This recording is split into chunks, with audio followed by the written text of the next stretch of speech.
Salam semua para tetua, jumpa lagi bersama Mimin, di channel Alurmu. Semoga para pendengar Alurmu selalu senantiasa dinaungi kebahagiaan, kesehatan, serta rejeki yang cukup. Oke, Mimin langsung lanjut ceritanya. Selamat mendengarkan, dan hidupkan imajinasi para tetua. Cerita pun dimulai.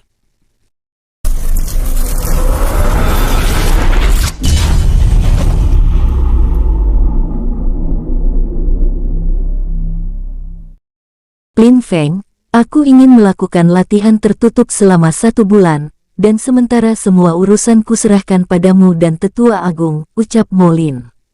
Baik Patriark, balas Lin Feng, dan Patriark Mo Lin langsung menghilang dari tempatnya. Lin Feng segera memasuki aula istana. Di dalam aula tersebut, terlihat seorang wanita cantik duduk dengan gaun biru. Matanya tajam dengan aura kultivator tingkat dewa yang menindas. Lin Feng, ada apa? Tanya wanita tersebut dengan ramah. Tetua Agung King Ruyue, Patriark sedang latihan tertutup selama 1 bulan. Beliau meminta Tetua Agung dan aku untuk mengambil alih sementara semua urusan sekte, ucapnya melaporkan. Baiklah, ucap King Ruyue tegas. Apakah ada laporan lain? Ada Tetua Agung. Tetua Zhengli sudah kembali dari wilayah barat. Dirinya telah membawa 11 murid, 3 dari klan King. Sebenarnya ada 4, tetapi saat mereka singgah di Kekaisaran Wei, 1 orang tiba-tiba menghilang. Tetua Agung, menurut laporan Tetua Zhengli ada 1 murid yang sangat berbakat, namanya King Ruo, saat ini baru berusia 15 tahun, memiliki tipe tubuh Kaisar Langit, ucap Lin Feng melaporkan. Hahaha, tawa renyah pecah dari bibir seksinya, hatinya merasa senang dengan laporan yang telah diterima. Lin Feng, apakah ada lagi? Tanya King Ruyue terlihat penasaran. Lin Feng lalu menjelaskan semua laporan yang diceritakan oleh Zhengli pada Patriark Mo Lin. Hahaha, baiklah. Sekarang kamu boleh pergi, awasi bocah-bocah itu, ucap King Ruyue ramah. Liga Raja Wali Perak, ucap King Ruyue sambil tersenyum. Di puncak timur, pengujian bakat para murid telah berakhir. Ketiga King bersaudara King Ruo, King Helong dan King Hielong tetap menjadi murid di puncak timur. Lin Mo dan Ting Ting menjadi murid puncak barat, Ho King dan Huo An menjadi murid puncak utara, sedangkan Tang Qin, Zhao Fan dan Duan Qi menjadi murid puncak selatan. 1 bulan lagi kita akan mengadakan pertemuan mengenai faksi kita. Awasi dan pelajari lingkungan, yang terpenting, bangun relasi dan terus menjadi kuat, ucap King Ruo. Baik pemimpin, balas mereka lalu membubarkan diri. Dan sekarang terlihat keempat senior sedang mengarahkan para juniornya. Xia Sifa mengarahkan King Ruo, Helong dan Hielong sebagai murid Gunung Timur, Li Hao murid Gunung Barat, Wu Dao murid Gunung Utara dan Chen Chen mengarahkan murid Gunung Selatan. Ini adalah halaman kalian, ucap Xia Sifa pada King Ruo dan Helong dan Hielong. Saudari senior, terima kasih, ucap Hielong segera memasuki halaman yang cukup luas tersebut. Selain itu pemandangannya juga sangat indah. Ingat, terus berlatih dan bangun relasi, ucap Xia Sifa mengingatkan. Jika ada yang perlu kalian tanyakan, cari aku, ucapnya lalu menghilang. Kultivator tingkat pertapa, sungguh hebat, ucap Hielong saat melihat senior Xia Sifa yang dapat menghilang. Benar, kultivator tingkat pertapa sangat hebat, oleh karena itu kita harus berlatih keras, ucap King Ruo yang segera memasuki ruangannya. Di dalam sekte Gunung Emas, semua murid dicampur ke dalam 1 kelompok besar, mereka tidak dibedakan menjadi murid inti, murid luar atau sejenisnya pada sekte-sekte lainnya, mereka dibiarkan tumbuh menjadi kuat dan kuat. Selain itu, di dalam lingkungan sekte tidak diperbolehkan untuk menindas satu dengan yang lainnya. Hanya saja mereka dibiarkan untuk membuat kelompok atau faksi masing-masing dengan tujuan untuk maju bersama, bersaing bersama dan kuat bersama. Bush, terlihat cahaya biru menembak ke langit, fenomena langka tersebut dapat disaksikan oleh semua murid. Walaupun jarak gunung langit sangat jauh dari sekte, tetapi cahaya biru masih dapat dilihat. Duong, duong, duong. Bunyi lonceng di lapangan aula bela diri bergema. Para murid tingkat raja bergegas terbang ke arah sumber suara, termasuk King Ruo yang juga menuju lapangan aula bela diri. Ribuan para murid dengan jubah biru langit telah berkumpul. Mereka berbaris dengan rapi dan tenang, satu persatu mereka mendekat seperti kumpulan lebah yang terbang dari berbagai arah. Murid Sekte Gunung Emas sangat terorganisir, bunyi lonceng bahkan warna pakaian dapat menunjukkan tanda bagi mereka. Lonceng satu kali merupakan tanda untuk berkumpulnya murid tingkat langit di mana jubahnya berwarna putih. Lonceng dua kali murid tingkat surga ditandai dengan jubah berwarna abu-abu muda. Tiga kali untuk tingkat raja ditandai dengan jubah berwarna biru langit. 4 kali untuk tingkat kaisar ditandai dengan jubah berwarna kuning biru. 5 kali untuk tingkat pertapa ditandai dengan jubah berwarna merah. Sedangkan tingkat selanjutnya ditandai dengan jubah berwarna emas. Setiap jubah ditandai dengan lambang gunung emas yang dilingkari naga ungu. Jubah khusus tersebut hanya digunakan pada saat-saat tertentu sehingga pada hari biasa, para murid dapat menggunakan pakaian bebas. Setelah cukup lama tidak ada lagi murid yang datang, dan beberapa tetua tingkat biasa juga hadir. Swoosh! Lin Feng terbang dari arah istana puncak utama turun perlahan di atas panggung. Hormat pada tetua Lin Feng, ucap para murid menyambut dengan hormat. Para murid, hari ini ada berita penting yang akan disampaikan oleh tetua agung, harap diperhatikan dengan baik, ucap Lin Feng membuka pembicaraan. Tiba-tiba, swoosh, kekuatan aura kultivator tingkat dewa menyapu halaman aula bela diri, para murid merasakan kekuatan aura yang dahsyat menekan mereka semua. Di atas langit muncul seorang wanita cantik dengan gaun biru keemasan, dengan penampilannya anggun dan menarik. Hormat pada tetua agung King Ruyue, ucap para murid. Suara mereka menggema menuju ke segala arah. Para murid sekalian, fenomena cahaya biru di gunung langit adalah tanda terbukanya alam dunia kuno. Dunia kuno tersebut hanya dapat dimasuki oleh para kultivator tingkat raja, akan banyak keberuntungan. Kumpulkan sumber daya. Tetapi ingat, di dalam dunia kuno tersebut, tidak diperboleh menerobos ke tingkat kaisar, karena hukum ruang dan waktu di dalamnya akan menghancurkan kalian tanpa ampun. Dan akan banyak murid dari 7 sekte utama, dan sekte kecil lainnya yang bersaing dengan kalian. Ingat, sesama murid Gunung Emas harus saling menjaga dan melindungi, ucapnya lalu menghilang. Para murid, kalian akan diarahkan oleh para tetua, ucap Lin Feng yang juga langsung menghilang. 10 para tetua mengambil alih. Masing-masing dari mereka sudah menjadi pertapa suci tingkat tinggi. Tetua Yuelong membuat gerakan, lalu muncul 10 ekor Raja Wali emas raksasa mendarat di halaman aula bela diri. Masing-masing para tetua lalu melompat ke punggung Raja Wali tersebut. Masing-masing Raja Wali emas raksasa dapat membawa 2 hingga 3.000 orang. Berangkat, ucap tetua Yuelong. Satu persatu Raja Wali emas tersebut melesat ke arah utara dengan kecepatan tinggi. Di aula istana, tetua agung King Ruyue beserta 10 tetua tingkat tinggi sedang mengadakan pertemuan. Tetua Zhengli, apa pendapatmu? Tanya King Ruyue padanya. Tetua agung King Ruyue, mengingat akan ada banyak para murid dari sekte lainnya, aku takut akan terjadi gesekan. Apakah kita akan mengirim pasukan panah perak atau panah emas? Itu keputusan tetua agung. Sedangkan menurut pemikiranku, mengirim pasukan panah emas adalah salah satu antisipasi yang paling baik. Aku tidak ingin terjadi hal-hal yang tidak kita inginkan kepada para generasi muda kita, ucap tetua Zhengli.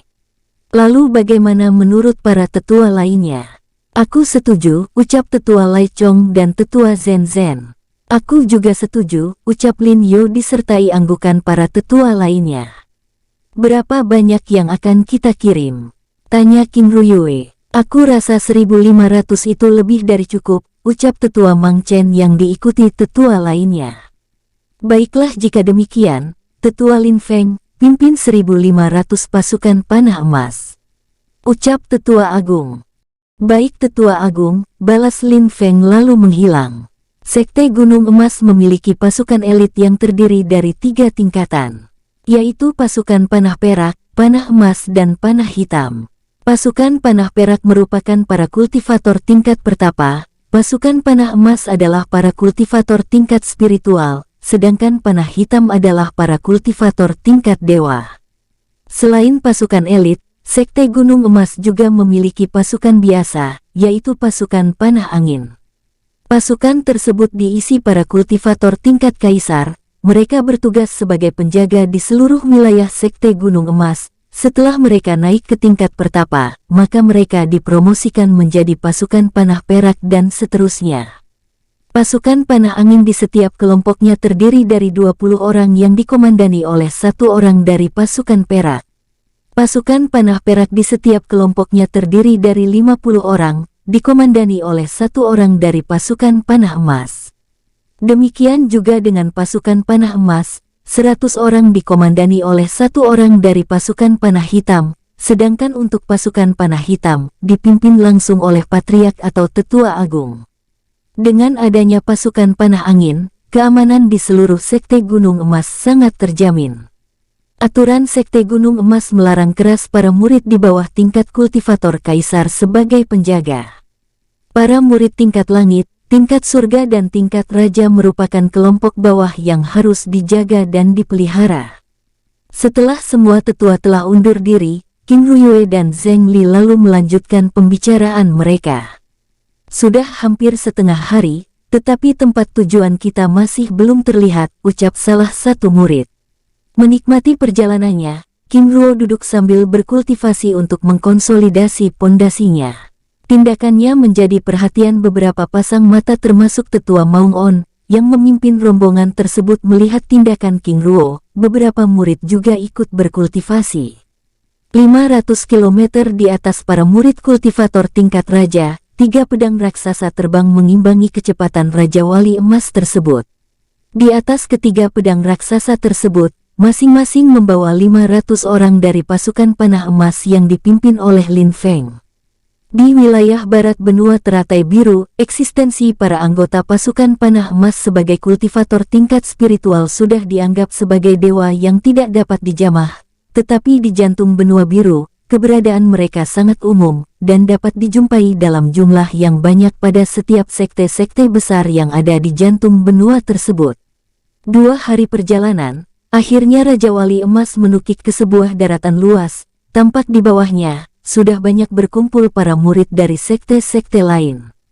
Di atas langit, pasukan panah emas sebagai pasukan pelindung para murid bersembunyi dan terus mengawasi para murid.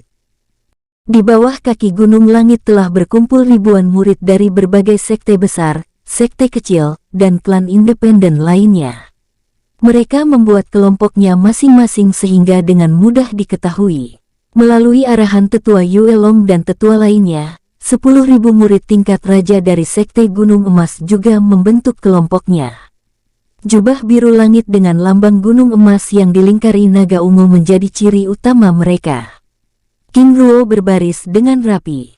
Di samping kirinya berdiri seorang gadis cantik yang terus memperhatikannya. "Saudari, apa kau baik-baik saja?" tanya King Ruo membuyarkan tatapannya. "Oh, iya, aku baik. Apakah saudara murid baru?" tanya gadis tersebut. "Iya," jawab King Ruo singkat. "Saudara junior, selamat bergabung di Sekte Gunung Emas," ucap gadis tersebut hangat. "Saudari senior terima kasih," balas King Ruo sambil menangkupkan tinjunya. Belum sempat mereka berkenalan. Swoosh! Boom! Ledakan aura yang kuat dari puncak gunung, mengagetkan semua orang yang ada di sana.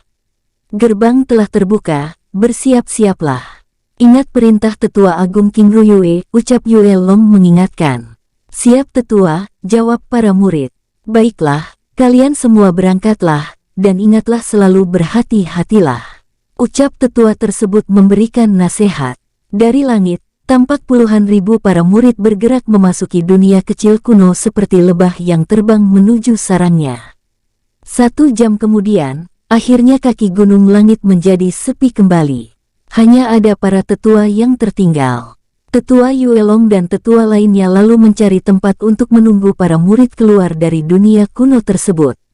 Di atas langit, Lin Feng juga menunggu para murid sambil terus memantau pergerakan di bawahnya. Di dalam dunia kecil kuno, setelah memasuki dimensi ruang dan waktu, King Ruo dan para murid lainnya terlempar ke sebuah pegunungan hitam. aura kekuatan kuno yang pekat menindas mereka. Dari 10.000 para murid, mereka terpisah dan tersebar secara acak. Dunia kecil kuno ini seperti dunia tanpa batas, ucap seorang pada yang lain. Baiklah, untuk tetap menjaga kekuatan, kita terlebih dahulu mengumpulkan kelompok kita, ucap senior pada yang lain. Di pegunungan hitam tersebut, telah terkumpul 300 murid hingga membentuk satu kelompok besar. Senior, apakah kelompok kita tidak dipecah? Karena menurutku, itu tidak efektif jika kita bergerak dengan orang sebanyak ini, ucap King Ruo mengutarakan pendapatnya. Tatapan tajam para murid yang lain tertuju padanya. Hahaha, jika demikian, coba jelaskan maksudmu, ucap senior tersebut. Senior, sebaiknya kita pecah kelompok besar ini menjadi kelompok-kelompok kecil, dan satu kelompok diisi 5 atau 10 orang. Dengan kelompok kecil itu, kita dapat menjelajahi seluruh wilayah, dan apabila ada salah satu kelompok menemukan sumber daya, atau pertemuan dengan murid sekte lainnya, kita dapat segera menghubungi dengan pesan jiwa, sehingga lebih terorganisir dan efektif, ucap King Ruo menjelaskan. Semua tatapan tajam padanya terlihat berubah. Hahaha, itu sungguh luar biasa. Junior, dapatkah dirimu memperkenalkan diri? Tanya senior tersebut. Terima kasih senior. Saudara sekalian, aku King Ruo dari Puncak Timur, ucapnya sambil menangkupkan tangannya. King Ruo, ucap seorang gadis sambil terus menatapnya. Hahaha, saudara junior King Ruo, aku Bao-Bao murid dari Puncak Utara, ucapnya memperkenalkan diri. Para murid lainnya, bagaimana dengan ide saudara junior King Ruo? Apa tanggapan kalian? Tanya Bao-Bao. Semua murid saling pandang, lalu mereka mengangguk tanda setuju. Baiklah, jika demikian, mari kita membentuk kelompok, ucap Bao-Bao mengarahkan. Mereka lalu membentuk kelompok. Terlihat seorang gadis mendekati King Ruo untuk menjadi anggota kelompoknya. Dan akhirnya mereka memutuskan memilih orang-orang untuk mengisi kelompok kecil mereka masing-masing. Dan King Ruo diminta Bao-Bao masuk ke kelompoknya, yang diisi 5 orang. Bao-Bao sebagai pemimpin, Yogo, Moya dan satu gadis yaitu Ming Yue, gadis di kaki gunung langit yang memandangi King Ruo sebelumnya. Baiklah, kita bergerak ke arah utara, ucap Bao-Bao lalu melesat terbang diikuti yang lainnya. 2 jam kemudian, King Ruo membuka pembicaraan. Senior Bao, sepertinya lembah di depan kita ada sesuatu, ucap King Ruo. Bagaimana saudara bisa tahu? Tanya Yogo. Saudara Yogo, aku merasakan aura yang kuat dari lembah itu, apakah saudara tidak merasakannya? Jawab King Ruo. Semua murid saling berpandangan karena mereka tidak merasakan apa-apa. Baiklah, ayo kita ke sana, ucap Bao-Bao memecah keraguan mereka lalu melesat pergi. Di dasar lembah ternyata telah banyak berkumpul murid dari sekte lain. Mereka dan kelompoknya saling bertarung dan saling membunuh. Apa yang sedang mereka perebutkan? Tanya Bao-Bao yang berada 200 meter dari pusat pertempuran tersebut. Ini aneh. Mengapa dari tadi kita tidak dapat merasakan keberadaan mereka? Ucap Moya sambil menatap King Ruo. Saudara senior, tempat ini tersegel oleh mantra formasi, sehingga kita tidak dapat merasakan aura mereka. Senior Bao, lihat di sana ada gua yang memiliki gerbang. Mungkin itu yang mereka perebutkan, ucap King Ruo. Semua mata tertuju pada arah yang dimaksud. Junior Ruo benar. Mari kita ke sana, ucap Bao-Bao. Tunggu senior, kita harus dapat melihat dan memanfaatkan situasi. Jika kita ke sana, itu bisa menjadi kerugian bagi kita. Sebaiknya biarkan mereka saling bertarung. Jika sudah sepi, baru kita masuk. Bagaimana? Ucap King Ruo. Hahaha. Junior Ruo memang cerdik. Baiklah, mari kita tunggu dulu, balas Bao-Bao. Mata Ming Yue berkedip-kedip. Sejak bertemu di kaki gunung, hingga saat ini pemuda tersebut semakin menarik hatinya. Ming Yue adalah satu-satunya gadis yang ada di kelompok mereka dan merupakan gadis paling cantik di angkatannya. Saat pembagian kelompok, banyak murid pria yang ingin bergabung tetapi ditolak oleh Bao-Bao. Sehingga menimbulkan kecemburuan pada kelompok tersebut. Walaupun Ming Yue cantik, sikap King Ruo hanya biasa-biasa saja sehingga membuatnya semakin penasaran. Tidak lama berselang, ratusan para murid yang bertempur hanya tersisa 20 orang. Junior Ruo, mereka dari Sekte Langit Kegelapan sepertinya juga membuat kelompok kecil seperti kita, ucap Bao Bao. Ayo kita serang, ucap Yogo. Tunggu dulu, kita harus menunggu mereka membuka formasi gua, dan memasukinya baru kita sergap, balas King Ruo. Hahaha, ide yang sangat brilian, ucap Mo Ya memuji. Para murid tersebut semakin menyukai King Ruo. Pada saat murid dari Sekte Langit Kegelapan memasuki pintu gerbang goa, mereka terpental terkena serangan mantra formasi yang terpasang. Melihat hal tersebut King Ruo lalu bergerak. Ayo kita serang, ucapnya lalu melesat ke arah pintu goa. Para murid yang terluka tersebut dengan mudah dibunuh oleh King Ruo. Saat Bao Bao dan kelompoknya tiba, mereka hanya bisa terkejut. Sungguh cepat sekali, ucap Yogo. Bagaimana cara kita masuk? Tanya Mo Ya menatap Bao Bao. Kita harus mematikan mantra formasi terlebih dahulu, balas King Ruo. Ambil jarak, ucapnya lalu mengedarkan mata emas dan membuat segel tangan. Swoosh! Sebuah formasi berbentuk cakram dengan jutaan rune mengarah ke arah goa. Boom! Ledakan keras terjadi. Tiba-tiba muncul sebuah formasi perlindungan berwarna merah yang menutupi mulut goa membelah secara perlahan. Ayo kita masuk, ucap King Ruo melesat dari tengah celah tersebut. Semua murid juga masuk mengikutinya. Hahaha, ini sangat luar biasa, ucap Bao Bao. Lalu bagaimana dengan pintu ini? Tanya Yogo. Dengan tenang King Ruo mendorong pintu masuk tersebut. Swoosh! Aura kuat seketika menerpa mereka. Ayo masuk, ucap King Ruo memimpin jalan. Dengan perlahan mereka memasuki goa tersebut. Setelah cukup lama berjalan, akhirnya mereka menemukan dua cabang dengan arah yang berbeda. Senior Bao, apa yang harus kita lakukan? Tanya King Ruo. Jika demikian, kita akan membagi dua kelompok, satu ke arah kiri dan satu ke kanan, jawab Bao Bao. Aku akan bersama saudara Ruo, ucap Ming Yue dengan cepat. Hahaha, baiklah, aku dan saudara Yogo dan Mo Ya akan mengambil arah kanan, balas Bao Bao. Baiklah, aku ke arah kiri, ucap King Ruo lalu bergerak diikuti Ming Yue. Semakin dalam goa, semakin kuat aura penindasan yang mereka rasakan. Saudari Ming Yue, apakah kau baik-baik saja? Tanya King Ruo. Ming Yue hanya mengangguk, mulutnya kaku untuk berbicara. Ternyata King Ruo yang dianggap dingin dari tadi ternyata cukup perhatian. Hatinya semakin bergetar. Baiklah, ayo kita lanjutkan perjalanan kita, ucapnya sambil melangkah. Dengan mata emasnya, semua rintangan dapat diketahuinya sehingga dengan mudah melewati lorong goa tersebut. Tidak berapa lama, akhirnya terlihat cahaya terang. Ternyata ada ruangan yang sangat besar di dalam goa tersebut. Kristal putih terlihat mengisi bagian-bagian dindingnya untuk menerangi ruangan tersebut. Ini kristal langit, dan jumlahnya banyak sekali, ucap Ming Yue kagum. Kristal langit adalah item penting yang dibutuhkan oleh para kultivator.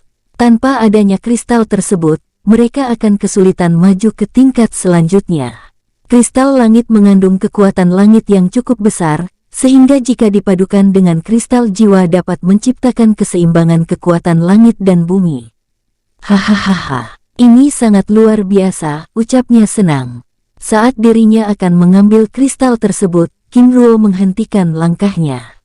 Saudara Ruo, ada apa? Tanya Ming Yue penasaran. Saudari Yue, di setiap keuntungan akan ada bahaya besar di baliknya, ucap King Ruo lalu melempar batu ke tengah ruangan tersebut. Tiba-tiba, swoosh, swoosh, ratusan tombak terbang menyerang batu tersebut. Mata Ming Yue terbelalak. Terima kasih saudara Ruo, ucapnya penuh syukur. Tunggu, aku akan mematikan perangkapnya terlebih dahulu, ucap King Ruo. Dengan mengedarkan tatapan mata emasnya, King Ruo mencari titik kunci perangkap tersebut. Tidak beberapa lama, selesai, ucapnya sambil menatap Ming Yue. Ayo kita kumpulkan sebanyak-banyaknya. Dengan segera Ming Yue terbang melesat ke sana kemari mengumpulkan kristal langit tersebut. Swoosh, swoosh. Kristal langit itu satu persatu masuk ke dalam cincin penyimpanannya. Hahaha. Saudara Ruo, ini sangat luar biasa, ucapnya senang sambil tangannya terus mengambil kristal tersebut. Saudara Ruo, apakah kita perlu menghancurkan dinding goa itu? Mungkin di balik dinding itu ada hal menarik lainnya. Tanya gadis tersebut. Tidak perlu, jika kita menyerang dinding goa itu, kita akan membuat getaran kuat. Aku takut ada keberadaan lain yang terusik, jelas King Ruo. Baiklah, ucap Ming Yue sambil terus bergerak. Di lorong goa yang lainnya, Bao Bao, Yugo dan Mo Ya bertarung keras melawan pasukan laba-laba beracun. Jumlahnya sangat banyak sehingga mereka kewalahan. Untung laba-laba ini binatang tingkat langit, kalau tidak, kita akan benar-benar dalam kesulitan. Ayo bunuh mereka semua, ucap Bao Bao menyemangati kedua temannya. King Ruo dan Ming Yue terus mengumpulkan ribuan potongan kristal langit.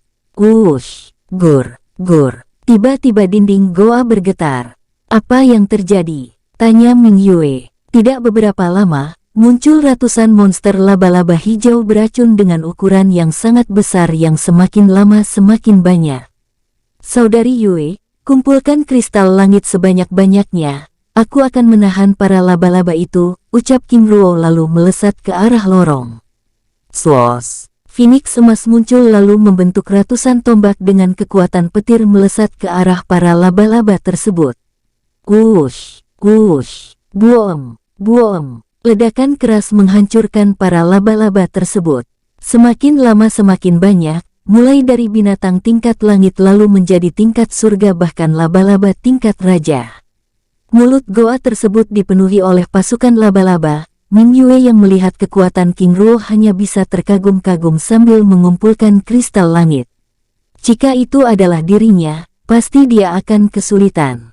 Bumem, bumem, bumem. Ledakan demi ledakan terus bersahut-sahutan hingga akhirnya serangan laba-laba itu berhenti. Ming Yue yang melihat pertarungan tersebut mendesah lega, tetapi tidak dengan King Ruo, dirinya terus waspada. Swoosh, swoosh. Muncul 2 ekor laba-laba raksasa tingkat kaisar. Saudara Ruo, bagaimana ini? Ucap Ming Yue ketakutan. Saudari Yue, terus kumpulkan kristalnya, aku akan menahan laba-laba ini, ucapnya lalu menyerang. Saudari Ming Yue hati-hati, ucapnya sambil terus menyerang laba-laba tersebut.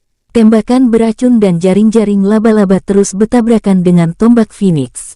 Wush, boom. Wush, boom, boom, boom. Salah satu kaki laba menyapu tubuh King Ruo hingga membuatnya terpental menghantam dinding goa.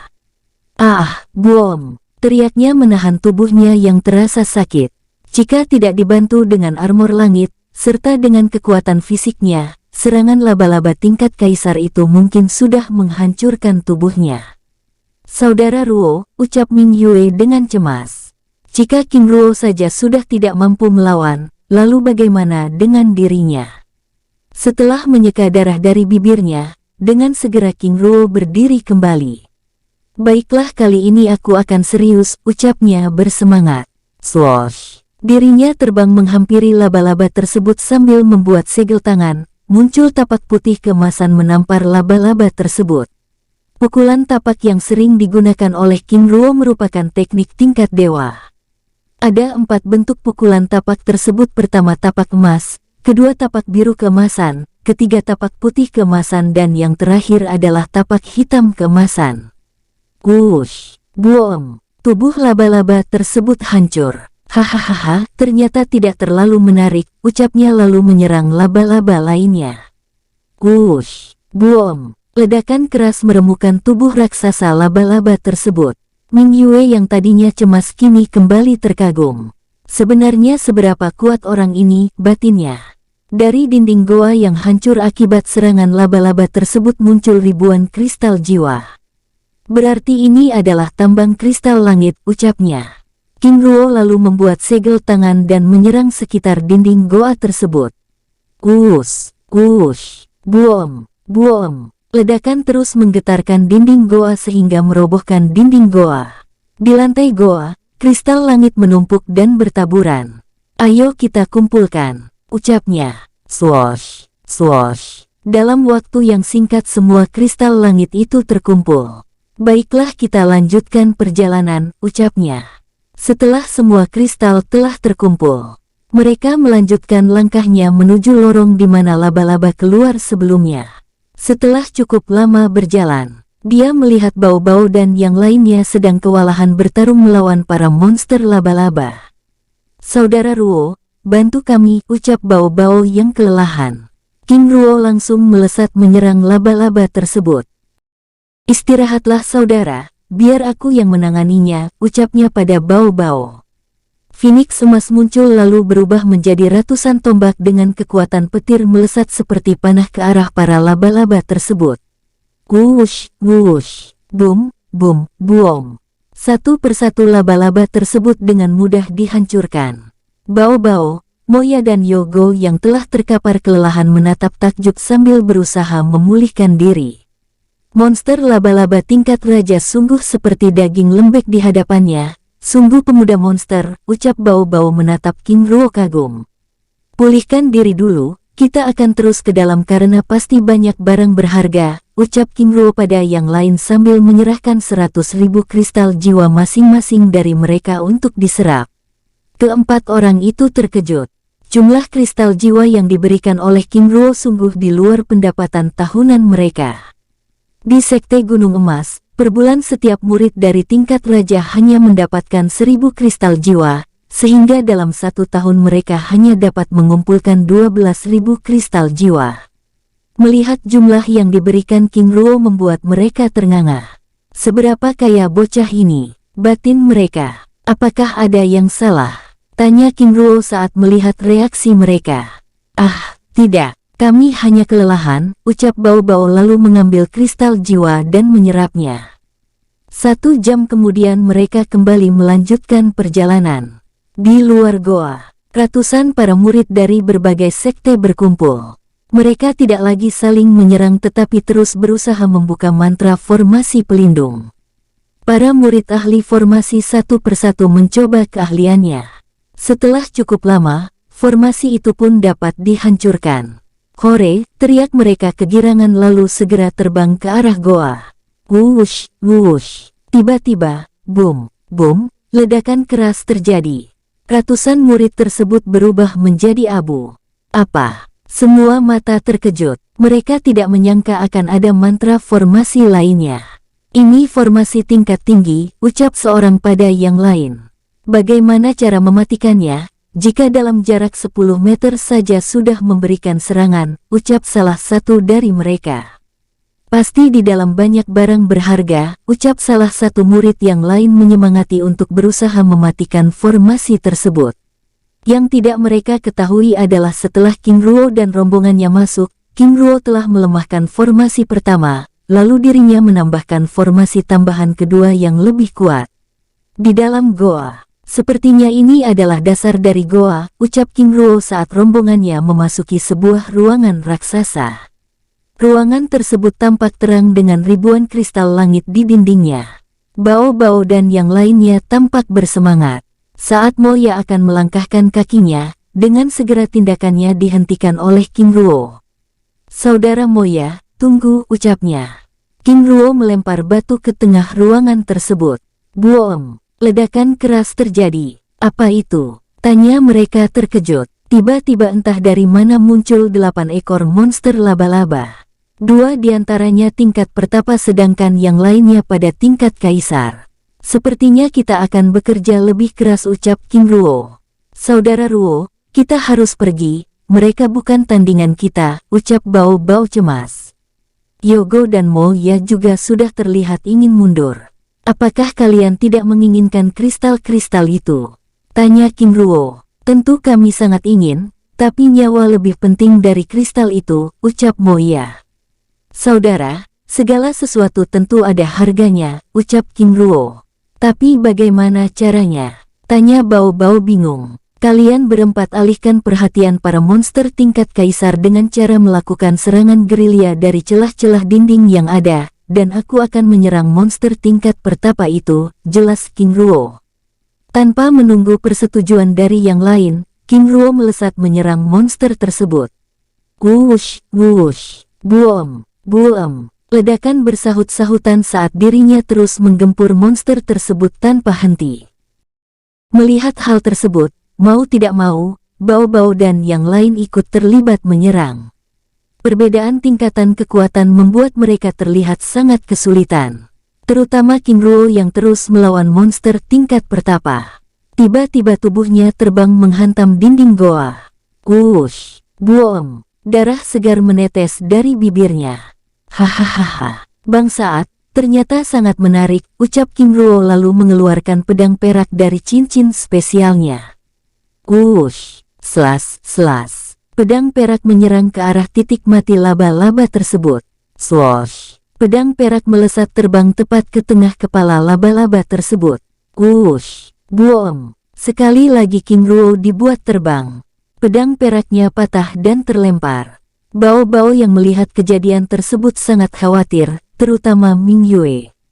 Saudara Ruo, ucapnya panik. Hahaha, sudah cukup permainannya. Kali ini aku akan serius, ucap King Ruo semakin menggebu. Swoosh, sebuah pedang berwarna biru bergetar keluar dari tubuhnya. Tiba-tiba semua laba-laba tersebut seperti tertindas. Senjata ilahi, ucap Bao-Bao ternganga. Siulan Phoenix bergema saat pedang tersebut ditarik keluar dari sarangnya. Selas, selas. Pedang langit biru memotong tubuh laba-laba tersebut seperti tahu. Tiba-tiba dalam sekejap, semua laba-laba itu mati. Mereka yang ada di dalam ruangan itu tanpa henti dibuat takjub. Swoosh, pedang langit biru menghilang. Ayolah, apalagi yang kalian tunggu, kumpulkan kristal langit yang ada. Aku takut mantra formasi yang kubuat di pintu goa tidak dapat bertahan lama, ucap King Ruo sambil mengumpulkan kristal langit. Dengan segera mereka lalu mengumpulkan kristal langit yang terdapat di dinding goa. Hahaha, ini kekayaan yang luar biasa, ucap Moya senang sambil tangannya terus bekerja. Saat semua kristal telah terkumpul, tiba-tiba banyak aura mendekat ke arah mereka. Sepertinya mereka berhasil memecahkan formasi yang kubuat, ucap King Ruo. Saudara Ruo, bagaimana ini? Ucap Bao-Bao. Jika kita tidak ingin bertarung, maka kita bersembunyi dulu, balas King Ruo. Tapi sembunyi di mana? Tanya Ming Yue dengan sangat cemas. King Ruo lalu memasuki celah goa yang terlihat sangat sempit. Masuklah, ucapnya pada yang lain. Setelah semuanya masuk, dirinya lalu membuat segel tangan. Swoosh, swoosh. Mantra formasi perlindungan berwarna putih keemasan berbentuk cakram menutup pintu celah tersebut. Di dalam celah seluas 4 meter tersebut, mereka dapat melihat para murid dari berbagai sekte besar masuk, jumlah mereka ada ratusan. Jantung Moya berdetak sangat keras. Tenanglah saudara, bahkan kultivator tingkat pertapa tidak akan mengetahui keberadaan kita, ucap King Ruo menenangkan yang lain. Dari dalam celah, mereka dapat melihat rombongan itu sangat marah. Bagaimana tidak, setelah menghabiskan waktu dan mengorbankan murid yang lain, mereka tidak menemukan apa-apa. Saudara, lihat ini, ucap salah satu dari mereka mengambil pedang perak yang patah. Sepertinya baru terjadi pertarungan besar di tempat ini. Benar, ini adalah monster laba-laba tingkat pertapa. Siapa yang telah membunuhnya? Ucap salah satu dari mereka. Tiba-tiba goa bergetar. Gur, gur, goa akan runtuh. Ayo pergi, ucapnya sambil berhamburan menyelamatkan diri. Boom, ledakan keras terjadi, dan dinding goa tersebut mulai runtuh. Batu-batu besar terlepas dari dinding dan mengubur mereka. Sebagian dapat keluar, sebagian mati tertimpa. Di celah goa yang sempit, cahaya kecil menerangi King Ruo dan yang lainnya yang masih bersembunyi. Sepertinya sudah aman, mari kita pergi, ucapnya lalu membuka segel formasi. Ruangan besar goa yang sebelumnya luas kini tertumpuk batu-batu besar. Lihat, sepertinya itu jalan keluar, ucap Yogo. Di atas terlihat celah berukuran 1 meter. Mereka saling pandang. Aku rasa demikian, ayo kita bergerak, kali ini aku yang akan memimpin jalan, ucap King Ruo. Dari dasar lubang, King Ruo dan rombongannya terus bergerak ke atas dengan kecepatan tinggi. Setelah cukup lama, wush, wush, wush, satu persatu mereka keluar. Hahaha. Akhirnya kita dapat menghirup udara segar lagi, ucap Moya senang. Saudara Ruo, lihatlah, ucap Moya terkejut. Padang rumput berwarna merah darah yang luas seperti tanpa batas, terbentang luas di hadapan mereka. Saudara Ruo, apa langkah kita selanjutnya? Tanya Bao Bao. Saudara Bao adalah pemimpin, jadi kami akan mengikuti kemanapun Saudara Bao pergi, balas King Ruo. Hahaha. Sepertinya yang lebih tepat menjadi pemimpin kelompok ini adalah Saudara Ruo, ucap Bao Bao. Bagaimana kalian, apakah setuju? Tanya Bao Bao. Kami setuju, jawab yang lainnya bersamaan. Baiklah, balas King Ruo. King Ruo mengedarkan mata emas untuk memindai tempat tersebut, tapi tidak ada hal aneh yang ditemukannya. Pasti ada hal berharga di tempat ini, batinnya. Ayo kita pergi, ucapnya lalu terbang ke arah timur. 3 jam kemudian, akhirnya mereka melihat sebuah danau berwarna biru. Mereka terus bergerak ke arah danau tersebut. Tiba-tiba, dari jarak 20 meter, muncul pasukan iblis kuning bersenjata panah. Tubuhnya berotot dengan telinganya lancip ke atas menggunakan anting-anting perak, salah satu di antara mereka menggunakan anting-anting emas. Hahaha. Aku adalah pemimpin iblis Aheke, penguasa suku rumput darah. Siapapun yang datang ke wilayahku akan menjadi makananku. Prajurit, tangkap mereka semua, teriak pemimpin pasukan iblis tersebut. Segera pasukan iblis tersebut mengelilingi King Ruo dan kelompoknya. Meng Yue tampak ketakutan. Bagaimana tidak, ratusan pasukan iblis tingkat kaisar mengelilingi mereka. Selain itu, Aheke sebagai pemimpin adalah iblis tingkat pertapa. Saudara Ruo, bagaimana ini? Tanya Moya dengan sangat ketakutan. Tenanglah saudara, aku ada ide, kita menyerah saja selama mereka tidak melukai kita, jawab King Ruo.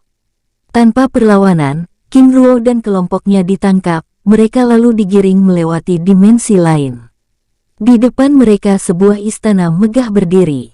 Di halaman istana, ribuan para murid dari berbagai sekte lainnya juga telah tertangkap. Mereka tampak tidak berdaya karena dimasukkan ke dalam kurungan. Di panggung telah tersedia altar hitam yang mengambang, tampak puluhan tetua klan iblis mengelilinginya. Di depan altar, 10 kultivator tingkat pertapa berdiri dengan tegap.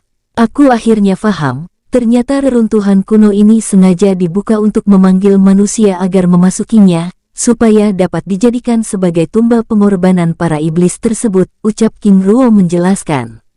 Tubuh mereka bergidik, apakah aku akan mati di tempat ini, ucap Ming Yue pasrah. Tenanglah, aku ada ide, ucap King Ruo menenangkan mereka. Saudara Bao Bao, apa yang kau pahami dari situasi ini? Tanya King Ruo. Pastinya kita akan menjadi tumbal persembahan itu. Balasnya tak berdaya. Saudara Bao, apakah kau tidak menyadari? Coba lihat dari semua tetua iblis tersebut. Mata Bao Bao bersinar. Saudara Ruo benar, tidak ada tingkatan tinggi di antara mereka, hanya ada tingkat pertapa, ucap Bao Bao. Betul, mungkin mereka ingin menjadikan para petinggi mereka naik ke ranah tingkat spiritual, dengan mengadakan pengorbanan darah dari kita, jelas King Ruo. Lalu apa tindakan kita selanjutnya? Tanya Yogo. Saudara Bao, Saudara Yogo, kirim pesan pada semua murid Sekte Gunung Emas dengan pesan jiwa. Pada saat upacara pengorbanan akan dilakukan, aku akan membuat kekacauan. Minta semua murid menuju istana iblis ini, dan suruh mereka membuat benteng pertahanan, ucap King Ruo menjelaskan. Saudara Ruo, lalu bagaimana caramu keluar dari dalam kurungan ini, untuk melakukan kekacauan?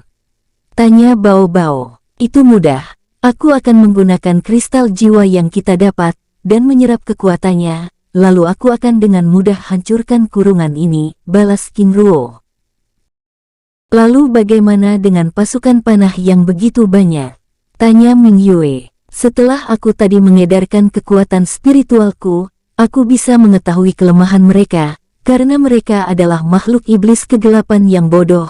Mereka semua takut dengan cahaya, dan nanti setelah aku menghancurkan kurungan ini, aku akan langsung menyerang mereka untuk mengalihkan pandangan mereka. Kalian semua langsung berpencar, dan bebaskan para saudara kita. Lalu beritahu para ahli mantra untuk membuat mantra perlindungan cahaya, ucapnya menjelaskan. Jika demikian, aku akan mulai mengirim pesan, ucap Bao Bao mulai mengirim rantai pesan jiwa pada semua murid Sekte Gunung Emas.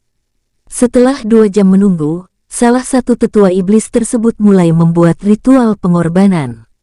Satu persatu tawanan digiring di depan altar. Setiap dari yang mereka penggal kepalanya, di mana darahnya dibiarkan menyirami altar tersebut. Semua tawanan bergidik ketakutan, tetapi tidak dengan para murid dari Sekte Gunung Emas.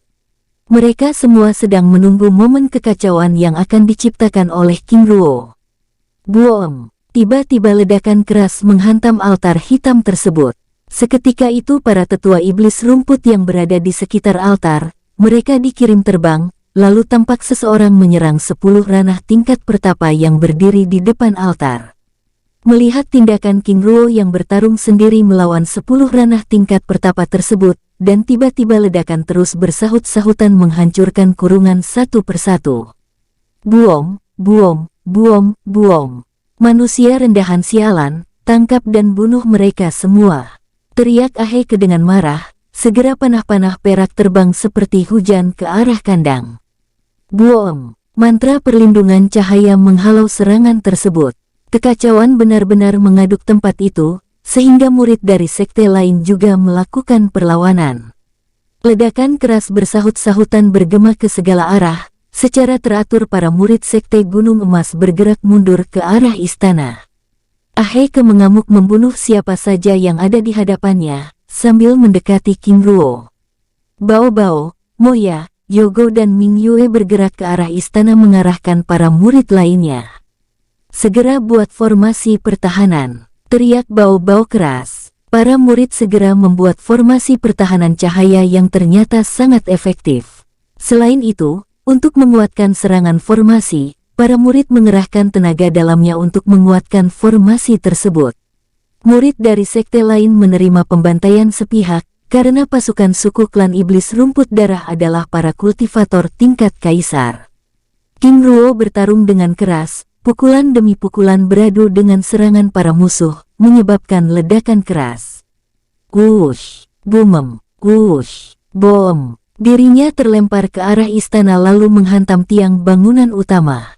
Darah keluar dari bibirnya. Segera disekanya darah dari bibirnya itu lalu bangkit berdiri menyerang kembali.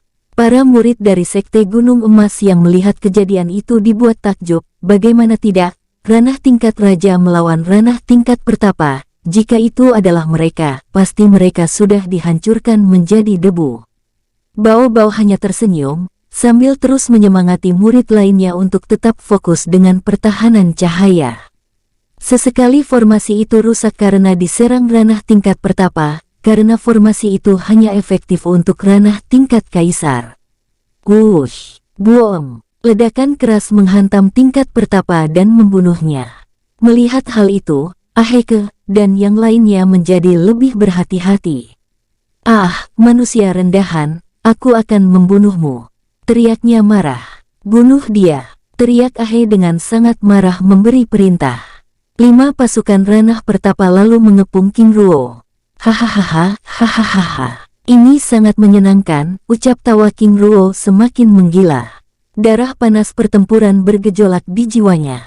Sat, dirinya segera membuat segel tangan yang terlihat sangat rumit. Swoosh, muncul Phoenix emas dengan kekuatan petir menggelegar lalu berubah menjadi 5 tombak bergetar keras. Swoosh, swoosh, swoosh, swoosh, swoosh. Kelima tombak itu menyerang kelima ranah tingkat pertapa itu. Boom, boom, boom, boom. Kelima ranah pertapa tersebut dikirim terbang sejauh 20 meter. Apa? Mereka semua sangat terkejut. Bagaimana mungkin ini bisa terjadi? Ucap pemimpin Aheke juga tidak mempercayai penglihatannya. Belum sempat kelima pertapa itu berdiri. Wus, wus, wus, boom. 5 tombak Phoenix susulan menghantam tubuh mereka, sehingga mereka tidak dapat bangkit dan terlihat terluka parah. Melihat itu, Murid-murid dari sekte lain lalu membunuh kelima ranah tingkat pertapa tersebut. "Ah, manusia rendahan bangsaat, mundur!" teriak Ahei kepada pasukannya untuk pergi. Dari 10.000 pasukan panah yang dimilikinya, kini hanya tersisa 8.000 saja. Selain itu, dirinya juga kehilangan 6 ranah tingkat pertapa. "Serang terus!" teriak King Ruo memerintahkan. Para murid dari berbagai sekte terus mengejar musuh sedangkan murid sekte Gunung Emas, mereka tetap bertahan setelah Bao-Bao mendapat pesan suara dari King Ruo untuk tidak ikut menyerang. Sambil mengejar, King Ruo berhasil membunuh 3 ranah tingkat pertapa lagi. Sedangkan ranah tingkat kaisar tidak terhitung jumlahnya. Setelah cukup jauh mengejar, "Mundur!" teriak King Ruo berhenti lalu kembali ke istana. Di istana, 2.000 murid sekte Gunung Emas masih dalam formasi siaga. Saat melihat King Ruo kembali, mereka berteriak gembira. Adapun murid dari sekte lain, mereka semua pergi ke berbagai arah dan tidak kembali ke istana iblis lagi, untuk menyelamatkan diri takut akan ada serangan balik. "Saudara King Ruo, terima kasih," ucap Bao-Bao keras. "Ya, terima kasih saudara King Ruo," ucap para murid dengan gembira. "Sudahlah kita semua saudara, baiklah, sebelum pasukan klan iblis rumput darah kembali, mari kita jarah istana mereka," ucap King Ruo. Para murid lalu bergerak seperti lebah ke berbagai arah memasuki istana klan iblis tersebut. King Ruo dan kelompoknya kembali bersatu. "Hahaha, saudara sungguh hebat," ucap Bao-Bao sambil menepuk pundak King Ruo. "Ayo kita kuras sumber daya yang ada di dalam istana ini, jangan sisakan," ucap King Ruo. Dengan segera mata emas diedarkan ke segala arah. "Ayo ikuti aku," ucapnya lalu melesat ke arah barat istana. Mereka tiba di sebuah halaman sederhana, lalu menuju ruangan utama. "Saudara Ruo, tidak ada apa-apa di sini," ucap Yogo bingung. "Saudara Yogo, coba perhatikan," balasnya sambil membuat segel tangan lalu mengarahkannya pada dinding di sebelah timur. Wush! Boom! Sebuah formasi ilusi hancur. "Apa ada lorong?" ucap Moya kagum. "Ayo kita masuk," ucap King Ruo memimpin. Setelah cukup lama menyusuri tangga lorong, mereka sampai di sebuah pintu besi yang terkunci oleh formasi. "Mundur," ucap King Ruo. Slos! Pedang langit biru muncul. Slas! Pedang diarahkan pada pintu. Boom! Pintu itu roboh. Saat pintu itu roboh, betapa terkejutnya mereka. "Hahaha, luar biasa, ini kekayaan sejati," ucap Moya dengan penuh semangat. Mereka menemukan gudang penyimpanan harta istana. "Ayo, kita kuras," ucap Yogo segera masuk. Di dalam gudang, terdapat tumpukan peti-peti harta dengan berbagai item langka dan berharga. Tanpa menunggu, mereka lalu mengambil semua barang-barang tersebut tanpa menyisakan satu barang pun. Mereka saling berpandangan lalu tertawa gembira. "Hahaha, ini sangat menyenangkan. Aku sangat senang bisa bekerja sama dengan saudara Ruo," ucap tawa Moya dengan sangat bahagia. "Iya, aku juga merasakannya," tambah mereka. "Sudahlah, ayo kita pergi," ucap King Ruo. Di halaman utama istana, semua murid telah berkumpul. Wajah mereka beraneka ragam, ada yang terlihat berseri-seri, ada yang kecewa. Saat melihat King Ruo dan kelompoknya datang, mereka merasa senang kembali. "Mundur!" teriak King Ruo. Semua murid mundur dan dibuat bingung. King Ruo lalu membuat segel tangan.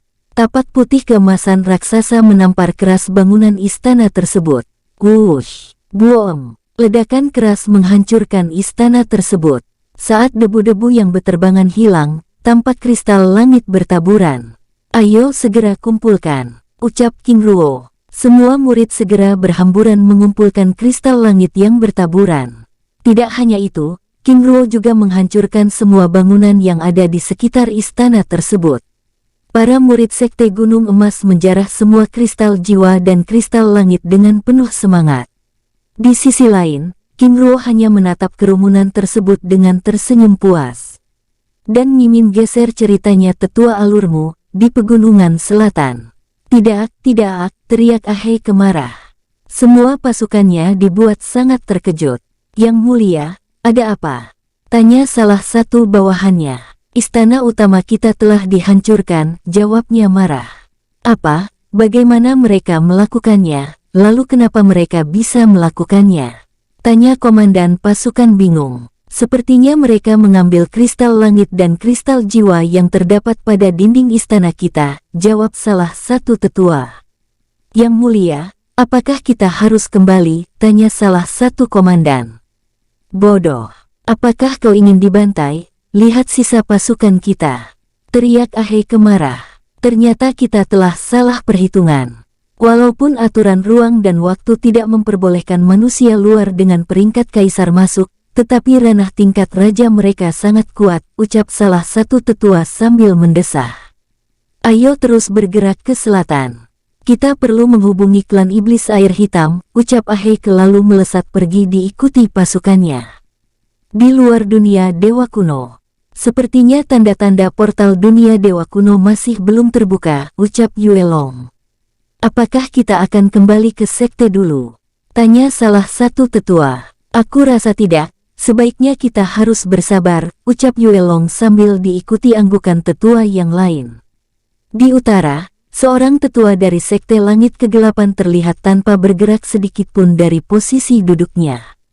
Dirinya dengan fokus berkultivasi sambil menunggu para muridnya keluar. Dia adalah tetua yang sebelumnya ada di rumah lelang bintang timur di kota Chang'an. Dan kita masuk lagi di dunia dewa kuno, tetua alurmu. Semua kristal langit telah terkumpul. Semua murid merasa senang, mereka benar-benar merasa diuntungkan dengan kehadiran King Ruo. Ayo kita tinggalkan tempat ini. Ucap King Ruo bergegas ke arah celah dimensi tempat mereka masuk sebelumnya. Wush, wush. Satu persatu mereka kembali. Hamparan padang rumput darah masih terlihat sama, tetapi tidak ada lagi danau yang mereka lihat sebelumnya. Kita akan terus menjarah. Ucap King Ruo lalu bergegas ke arah selatan. Dari langit tampak gerombolan tersebut seperti lebah bergerak dengan kecepatan tinggi. 3 jam berlalu akhirnya mereka melihat sebuah danau. Hahaha, aku sekarang paham, ucap Bao Bao senang. King Ruo lalu melesat ke dalam danau tersebut. Wush, tubuhnya menghilang lalu diikuti Moya, Yogo, dan Meng Yue. Sebagian murid melesat tanpa ragu ikut masuk, tetapi sebagian dari mereka ragu-ragu. Ayo cepat, jangan ragu, ucap Bao Bao yang masih menunggu yang lainnya. Apakah kalian ingin dikejar oleh pasukan iblis rumput darah? Teriak Bao Bao marah. Akhirnya semua murid yang ragu masuk mengikuti yang lain. King Ruo dan kelompoknya masih berdiri menunggu Bao Bao. Wush! Bao Bao akhirnya muncul. Di hadapan mereka, terdapat hamparan reruntuhan kota kuno yang sangat luas. Aura kematian mengitari kota kuno itu membuat para murid ketakutan. Saudara Ruo, bagaimana ini? Apakah kita akan masuk atau tidak? Tanya salah satu murid tersebut. Kita harus masuk, jika tidak, lalu apa tujuan kita masuk ke dunia dewa kuno ini? Kita pecah menjadi kelompok-kelompok kecil seperti pertama kali kita masuk ke dunia ini, ucap King Ruo menjelaskan. Jelajahi kota ini jika ada bahaya atau keberuntungan besar, hubungi satu dengan yang lainnya dengan pesan rantai jiwa. Ingat, keberuntungan akan selalu disertai bahaya. Jadi hati-hati, ucap King Ruo menambahkan kata-katanya lalu bergerak pergi. Para murid lalu membagi diri membentuk kelompok-kelompok kecil. Mereka menyebar ke segala arah untuk mencari peruntungan. King Ruo dan kelompoknya bergerak menuju pusat kota. Aura kematian semakin kuat. Saudara Ruo, apakah dunia kecil ini merupakan dunia bawah? Tanya Meng Yue penasaran. Aku rasa bukan, tetapi kita akan mencari tahu, ucapnya sambil terus bergerak. Tiba-tiba, swos-swos. Tombak perak melesat ke arah mereka. Hati-hati, ucap King Ruo sambil menghadang serangan tersebut. Boom! Dirinya terbang menghantam dinding bangunan. Saudara Ruo, ucap Ming Yue cemas sambil menghampirinya. Tidak apa-apa, ucapnya sambil berdiri. Sepertinya serangan ranah tingkat pertapa. Kirim pesan rantai jiwa pada murid yang lainnya untuk berhati-hati, ucap King Ruo sambil mengamati tombak yang mengenai tubuhnya. Ini adalah senjata tombak tingkat pertapa, ucap Bao Bao. Saudara Bao, bagaimana kau tahu tingkatan senjata? Tanya Yogo. Hahaha, saudara Yogo, aku merupakan murid puncak utara sehingga aku ahli dalam senjata. Jika demikian, aku akan mengambil senjata ini, ucap King Ruo. Terdapat 3 tombak yang telah tergeletak. Masing-masing mereka mengambil 1. Sedangkan Ming Yue tidak tertarik karena dirinya adalah kultivator pedang. Ayo bergerak, ucap King Ruo. Kini mereka sudah di pusat kota. 500 meter dari mereka terlihat sebuah bangunan istana kuno dengan aura kematian yang semakin pekat. Ternyata kita telah didahului, ucap Moya. Gerbang istana tampak telah terbuka. Ayo kita bergerak, ucap King Ruo dengan hati-hati. Di halaman istana, terjadi pertarungan sengit. Murid Sekte Langit Kegelapan bertarung melawan murid Sekte Jiwa Abadi. Murid Sekte Jiwa Abadi terdesak karena kalah jumlah. Hahaha, mati. Teriak seorang murid Sekte Langit Kegelapan menyerang salah satu murid Jiwa Abadi yang tidak berdaya. Wush, boom. Ledakan keras terjadi. Murid yang tidak berdaya tersebut terkejut ketika melihat tubuh lawannya hancur. Saudara Ruo, apakah ini dirimu? Ucap pemuda tersebut dengan sangat terkejut saat melihat King Ruo berdiri di hadapannya. Hahaha, saudara Chiu Cheng, ternyata masih mengenalku, ucap King Ruo sambil membantunya berdiri. Saudara Ruo, terima kasih, aku berhutang nyawa padamu, ucapnya merendah. Hahaha, saudara Chiu Cheng, apalah arti pertemanan itu jika tidak saling menolong, balas King Ruo. Saudara Ruo kamu, ya, aku adalah murid Sekte Gunung Emas, maaf sebelumnya karena telah berbohong. Hahaha, saudara Ruo, tidak apa-apa, aku justru senang karena Sekte Gunung Emas juga punya hubungan yang baik dengan Sekte Cahaya Abadi, ucap Chiu Cheng menjelaskan. Baiklah, kita masih mempunyai banyak waktu.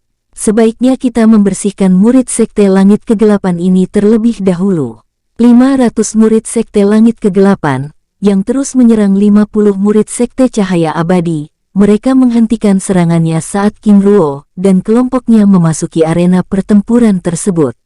Murid Sekte Gunung Emas, jangan mencampuri urusan kami, pergilah, jika tidak, jangan salahkan kami, karena dengan senang hati kami akan mengubur kalian di sini. Ucap pemimpin murid dari Sekte Langit Kegelapan, dengan sangat sombong. Hahaha, ingin mengubur kami di sini. Sepertinya Anda dalam keadaan bermimpi. Ayo bangun dari mimpi palsumu itu, ucap Yogo memprovokasi murid Sekte Langit Kegelapan. Saudara Sulai, ayo kita bunuh mereka. Dengan itu tidak ada lagi saingan kita untuk memasuki istana ini, ucap salah satu murid yang lain. Apakah kau buta? Bagaimana pemuda itu dengan mudah menghancurkan salah satu dari kita, ucap Sulai marah. Hahaha. Sepertinya ini adalah tempat diskusi, ucap Bao Bao terus memprovokasi. Jika kalian ingin selamat, serahkan semua cincin spesial penyimpanan kalian, ucap Moya. Hahaha, ternyata murid dari Sekte Gunung Emas semuanya bermulut besar. Apakah kalian tidak melihat jumlah kami? Hahaha, sungguh mencari kematian, balas Sulai sombong. Saudara Moya dan saudara Yogo, tutup dan jaga pintu gerbang, ucap King Ruo memerintahkan anggota kelompoknya. Saudara Ruo, apa yang sedang kau lakukan? Tanya Chiu Cheng dengan cemas. Ming Yue yang melihat tindakan King Ruo hanya tersenyum lalu mundur dan duduk di salah satu kursi dari batu. Murid-murid dari Sekte Cahaya Abadi merasa heran dengan tindakan Ming Yue. Baiklah, tidak perlu basa-basi lagi, ucap King Ruo. Tiba-tiba puluhan murid dari Sekte Langit Kegelapan roboh berjatuhan. Banyak dari mereka yang tidak tahu bagaimana mereka dibunuh. Apa? Bagaimana mungkin? Aku bahkan tidak melihat gerakannya, ucap para murid dari Sekte Cahaya Abadi takjub. Para murid dari Sekte Langit Kegelapan mulai ketakutan saat melihat King Ruo yang masih berdiri di tempatnya, tetapi ujung tombak perak di tangannya telah berlumuran darah. Hahaha, sepertinya ini adalah kuburan yang ideal bagi murid Sekte Langit Kegelapan, ucap Yogo tertawa keras. Sepertinya tidak akan ada kesempatan kedua, ucap Moya menimpali. Ayolah, keluarkan seluruh kemampuan kalian, ucap King Ruo lalu melesat ke arah musuh. Wus, wus, selas, selas. Satu persatu musuh jatuh dan roboh. Boom, boom. Ledakan keras menghantam tubuhnya. Hahaha. Apakah ini kekuatan pukulan kalian? Ini hanya membuatku geli, ucapnya sambil menepis debu di bajunya. Melihat itu, Sulai dan kelompoknya menjadi semakin ketakutan. Sungguh pemuda ini monster. Chiu Cheng hanya bisa ternganga. Tingkatan kultivasi yang sama tetapi perbedaan kekuatan seperti langit dan bumi. Waktunya berhenti untuk main-main. King Ruo lalu menyimpan tombak peraknya. Tiba-tiba, Sus muncul tapak putih keemasan menampar kerumunan murid dari Sekte Langit Kegelapan. Boom, ledakan keras bergema. 300 murid yang tersisa berubah menjadi debu dan sebagian lainnya terlempar dengan tubuh yang rusak. Saudara Bao-Bao, kumpulkan cincin penyimpanan mereka, ucap King Ruo. Lalu dengan segera Moya dan Yogo membantu Bao-Bao mengumpulkan cincin penyimpanan murid Sekte Langit Kegelapan yang bertaburan. Hahaha, panen besar, ucap Moya dan Yogo dengan gembira. Murid-murid dari Sekte Cahaya Abadi masih terdiam. Mereka masih tidak percaya dengan apa yang mereka lihat. Keempat murid yang dulu pernah minum arak bersama King Ruo di kota Chang'an menelan ludahnya. Salah satu dari mereka hampir ingin menggertak King Ruo. Jika mereka melakukannya, maka kematianlah yang menunggunya. Aku ingin kalian semua merahasiakan pembantaian ini. Jika sampai berita ini bocor, maka hubungan antara Sekte Gunung Emas dan Sekte Cahaya Abadi tidak akan pernah lagi sama, ucap King Ruo memecah keheningan mereka. Apakah kalian mengerti? Ucap Chiu Cheng. Siap, kami mengerti. Kami berjanji dengan nyawa kami, ucap para murid tersebut. Hahaha. Saudara Bao-Bao, saudara Chiu Cheng, mari kita jarah istana ini, ucap King Ruo senang. Di luar dunia reruntuhan dewa kuno, di kaki gunung langit, tiba-tiba tetua dari Sekte Langit Kegelapan meraung marah. Para tetua yang bersamanya terkejut dan kebingungan, wajah tetua tersebut berubah merah dengan urat-urat biru muncul di keningnya. Kemarahannya tidak seperti kekalahannya pada saat kalah lelang di kota Chang'an sebelumnya. Tetua Sucing, apa yang terjadi? Tanya salah satu tetua langit kegelapan. Dengan gemetar Sucing membuka genggaman tangannya, tampak kristal giok jiwa cucunya telah hancur. Kemarahan meledak di jiwanya. Hatinya sedih dan hancur, bagaimana tidak, cucu kesayangannya telah terbunuh. Sulai, ucapnya sedih. Kita kembali lagi ke dalam dunia reruntuhan dewa kuno, saudara alurmu. Boom, ledakan keras bergema. King Ruo sedang berusaha keras membuka sebuah pintu ruangan di dalam istana. Saudara Ruo, mengapa pintu ini sangat sulit untuk dibuka? Tanya Bao-Bao bingung. Di dalamnya mungkin ada harta yang sangat langka, sehingga pintu ini dipasang 3 lapis mantra formasi, ucap King Ruo menjelaskan. Ternyata seperti itu, ucap Bao-Bao sambil mengangguk. Mundur, ucap King Ruo. Slap, tamparan angin lembut menyentuh formasi. Tiba-tiba jutaan rune di permukaannya bergerak membentuk pola. Tidak beberapa lama, tiba-tiba pintu tersebut terbuka. Swos, aura kehidupan menyapu wajah mereka. Ini aneh, mengapa ada aura kehidupan? Sedangkan seluruh kota kuno ini memiliki aura kematian, ucap Ming Yue. Mari kita periksa, ucap King Ruo. Kelima pemuda tersebut memasuki ruangan dengan sangat hati-hati. Di dinding ruangan rak-rak buku tersusun dengan rapi. Selain itu ada juga peti-peti indah yang terletak di berbagai tempat. Sungguh ini adalah gudang harta, bagaimana saudara Ruo selalu tahu ada harta? Tanya Bao-Bao. King Ruo hanya tersenyum sambil mengangkat bahunya. King Ruo menemukan sebuah telur aneh berwarna ungu. Mungkin ini telur berharga, batinnya lalu menyimpannya ke dalam cincin. Saudara Ruo, apa ini? Tanya Moya saat membuka salah satu peti. Di dalam peti tersebut terdapat sebuah sisik seperti perisai. Saat Moya akan menyentuh sisik tersebut, bang, dirinya tersambar petir dan terlempar. Dengan cepat King Ruo menolongnya. Ah, ucapnya kesakitan. Tubuhnya terasa kaku dan kesemutan dengan rasa sakit menyerang tulangnya. Pulihkan diri dulu, ucap King Ruo sambil membantunya duduk. Dengan segera Moya memulihkan dirinya. King Ruo lalu melihat peti yang dimaksud Moya sebelumnya. Ini adalah sisik, tapi sisik hewan apa yang selebar ini? Ucap King Ruo sambil meraihnya. Selas. Kekuatan petir menyala saat sisik tersebut tersentuh. Saudara Ruo, bagaimana petir tersebut tidak menyakitimu? Tanya Moya terkejut. Saudara Moya, coba perhatikan ini. Selas, kekuatan petir menjalar dan mengitari tubuhnya. Petir tersebut terus menyala seperti memiliki nyawa sendiri. Saudara Moya, kami adalah klan pengendali petir. Mulai dari dalam kandungan sampai lahir, dan di dalam setiap tetesan darah kami terkandung kekuatan petir, ucap King Ruo menjelaskan. Mata semua orang di dalam ruangan tersebut terkejut. Mereka akhirnya mengerti alasan mengapa setiap serangan pukulan King Ruo sangat kuat karena ada kekuatan petir yang terkandung di dalamnya. Saudara Ruo, coba lihat, ucap Meng Yue memanggil King Ruo sambil menunjukkan sebuah catatan kuno padanya. Dalam catatan tersebut tertulis nama kota yang saat ini mereka masuki. Dalam catatan kuno tersebut tertulis sebagai kota naga. Jadi secara langsung dapat menjelaskan bahwa sisik ini adalah sisik naga, ucap King Ruo menarik kesimpulan. Lalu bagaimana kota ini berubah menjadi kota kematian? Mereka harus mencari tahu. Kumpulkan semua harta, lain waktu kita dapat memeriksanya. Pertama-tama, kita harus pergi dari kota ini, ucap King Ruo, karena seketika itu perasaannya berubah tidak enak setelah membaca catatan tersebut. Saudara Bao, kirim pesan rantai jiwa kepada semua murid untuk segera meninggalkan kota Kuo ini, karena ada bahaya yang tidak mampu kita tangani, ucap King Ruo serius, lalu mereka bergegas keluar dari dalam ruangan tersebut. Di halaman istana kuno, Qiu Cheng dan ke-50 murid dari Sekte Cahaya Abadi sudah menunggu dengan wajah ketakutan. Saat King Ruo dan kelompok tiba, mereka dikejutkan dengan pemandangan yang mereka temui.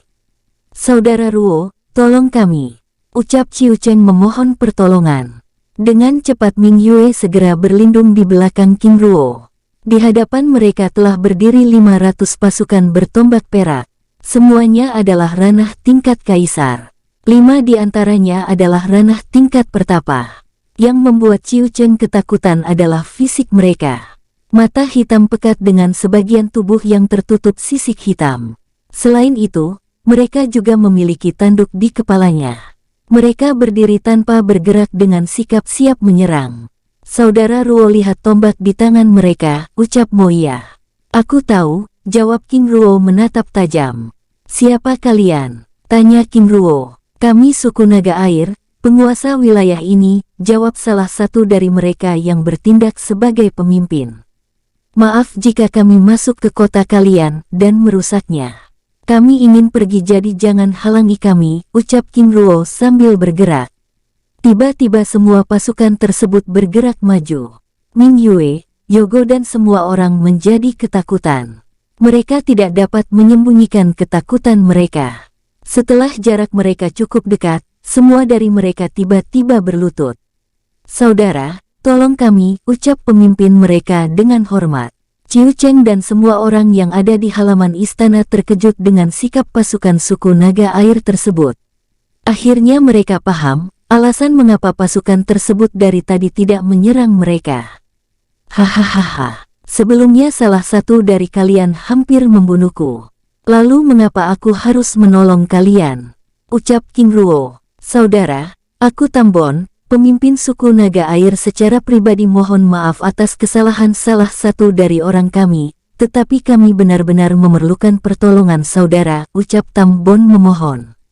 Kami memiliki sumber daya berharga dan kami akan membayar saudara dengan item tersebut, ucapnya. Setelah cukup lama berpikir, baiklah, apa yang harus aku lakukan? Tanya King Ruo. Mendengar jawaban King Ruo, semua pasukan yang dari tadi berlutut tiba-tiba berdiri. Saudara, dengan nama apa aku harus memanggil Anda? Tanya Tambon. Aku King Ruo, dan ini adalah orang-orangku, Moya, Bao Bao, Yogo dan Ming Yue. Baik, Saudara King Ruo. Ikut kami ke markas, di sana kita akan lebih aman untuk membahas apa yang perlu kita bicarakan, ucap Tam Bon. King Ruo lalu mengangguk setuju. Saudara Ciu Cheng, apakah saudara juga ingin ikut kami? Tanya King Ruo. Ciu Cheng hanya mengangguk diikuti murid-murid lainnya. Pemimpin Tam Bon, ayo pergi, ucap King Ruo. Segera pasukan tersebut terbang ke arah utara. Dalam perjalanan, Saudara Ruo, apakah mereka tidak akan menipu kita? Tanya Ming Yue cemas. Aku rasa tidak, jawab King Ruo singkat. Lalu bagaimana saudara tahu? Tanya Moya. Aku tidak merasakan aura kejahatan dalam hati mereka, jawab King Ruo menjelaskan. Setelah berjalan cukup lama, mereka akhirnya tiba di sebuah pohon raksasa yang berusia ribuan tahun. Daunnya hijau kehitaman dengan ranting-ranting berwarna perak kehitaman. Ini adalah pohon bodhisatwa, ucap Moya terkejut. Benar, ini adalah pohon bodhisatwa, ucap Tam Bon. Saudara Moya, bagaimana kau tahu ini adalah pohon bodhisatwa? Tanya Ming Yue penasaran. Aku murid puncak barat, jadi aku mempelajarinya, jawabnya menjelaskan. Tam Bon lalu membuat segel tangan pada pohon tersebut. Swoosh, batang pohon membuka perlahan. Saudara Ruo, mari masuk, ucap Tam Bon membawa King Ruo dan semua orang. Di dalam celah dimensi pohon ternyata merupakan sebuah dunia kecil. Ming Yue dan yang lainnya takjub dengan pemandangan yang mereka lihat. Istana megah dari kristal langit mengambang. Jalan menuju istana tersebut terbuat dari emas hitam. Di setiap sepanjang jalan, berdiri prajurit dengan tombak perak di tangannya. Sesekali makhluk seperti naga ilahi terlihat melintas di langit. Saudara Ruo, mari, ucap Tam Bon mengajak rombongan masuk ke dalam istana. Di dalam istana, aula megah dengan kursi terbuat dari kristal jiwa berbaris rapi. Sungguh pemandangan yang luar biasa, ucap Yogo semakin takjub. Para pelayan lalu datang menjamu mereka dengan berbagai makanan. Apa ini? Tanya Ming Yue terkejut saat meneguk minuman yang dihidangkan. Tiba-tiba tubuhnya kepanasan dengan kekuatan menggelegar di dalam tubuhnya. Tidak, ucapnya cemas. Ada apa? Tanya King Ruo. Sepertinya aku hendak menerobos. Saudara Ruo, aku sudah tidak kuat menahannya, ucapnya ketakutan. Yogo, Bao Bao dan yang lainnya lalu tidak berani meminum minumannya. Ini adalah eliksir sari kristal langit, jawab Tam Bon menjelaskan. Tiba-tiba swoosh, Ming Yue menerobos menjadi ranah tingkat kaisar. Tidak, teriaknya ketakutan dengan refleks memeluk King Ruo dengan erat. Tubuhnya yang indah dengan lekuk yang sempurna menempel erat di tubuh King Ruo. Semua mata tertuju padanya. Bagaimana tidak? Peri indah itu seperti anak kecil meringkuk dalam pelukan King Ruo. Saudari Ming Yue, dirimu baik-baik saja, ucap King Ruo salah tingkah. Sepertinya aku tidak mati, ucapnya bingung. Tiba-tiba wajahnya memerah menahan malu. Hahaha, ternyata aku masih hidup, ucapnya senang. Tentu, karena kita saat ini berada di dalam pohon bodhi, ucap Tam Bon. Tapi bagaimana jika aku keluar dari pohon ini, apakah aku akan mati? Sepertinya iya, karena aturan ruang dan waktu di dunia kami ini tidak memperbolehkan manusia luar di tingkat kaisar, ucap Tam Bon. Sekali lagi wajah Ming Yue tampak panik. Tenanglah, aku akan mencoba membantu, ucap King Ruo menenangkan. Baiklah, aku percaya, ucap Ming Yue mengangguk pada King Ruo. Apakah tidak ada minuman yang lain selain eliksir ini? Tanya Yogo. Pelayan, ucap Tam Bon. Dengan segera pelayan lalu menyediakan arak kristal rumput. King Ruo tetap meminum eliksir sari kristal langit tersebut. Saat cairan tersebut memasuki tubuhnya, kekuatan meledak mengisi setiap inci di meridian besar dan kecil di dalam tubuhnya. Eliksir ini benar-benar luar biasa, ucapnya senang. Para murid yang lain tampak bingung. Ming Yue minum satu gelas saja sudah dapat menerobos, tetapi King Ruo yang sudah meminum begitu banyak tetapi biasa-biasa saja. Sungguh monster, ucap Bao Bao sambil menggelengkan kepalanya. Bersambung, sampai ketemu di episode selanjutnya. Semoga kalian semua selalu terhibur, dan terima kasih.